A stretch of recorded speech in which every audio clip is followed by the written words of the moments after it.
ঈমান যার যত বিশুদ্ধ হবে,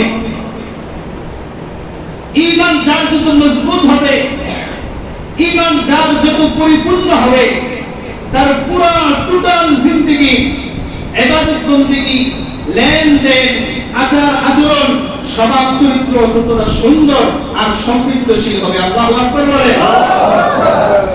আর ঈমান যার নাই, তার ইবাদত বন্দেগী কইরাও তো লাভ আছে। যার ঈমান নাই, তার সুন্দর আচরণের আর ভদ্রতা আর সভ্যতার কোন দাম ইসলামে নাই।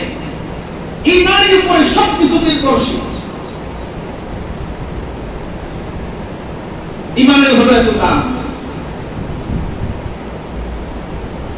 ঈমান বিহীন যদি কোনো ইবাদত আল্লাহর কাছে কবুল না হয়, ঈমান বিহীন যদি আমার 60 বছরের জিন্দেগি পুরোটাই ব্যর্থ হয়, তাহলে সেই ঈমান ছাড়া যদি আমার মরণ হয়, ওই ঈমান ছাড়া যদি আমার দুনিয়ার জীবন শেষ হয়, ওই ঈমান বিহীন যদি আমাকে কবর জমিনে যাইতে হয়, আমার উপায় আছে কোনো?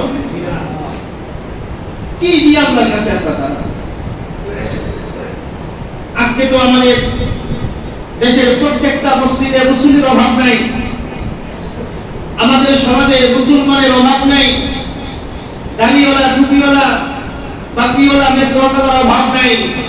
কিন্তু খোঁজ দিয়া দেখা যাবে ঈমান কাকে বলে, ঈমান কিভাবে হেফাজত করতে হয়, এই সাবজেক্টে সবাই দুর্বল।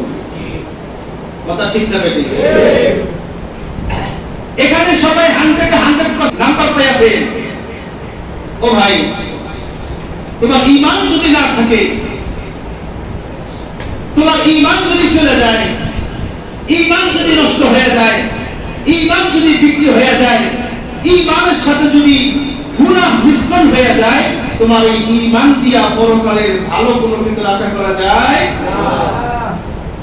আশা করা যায়।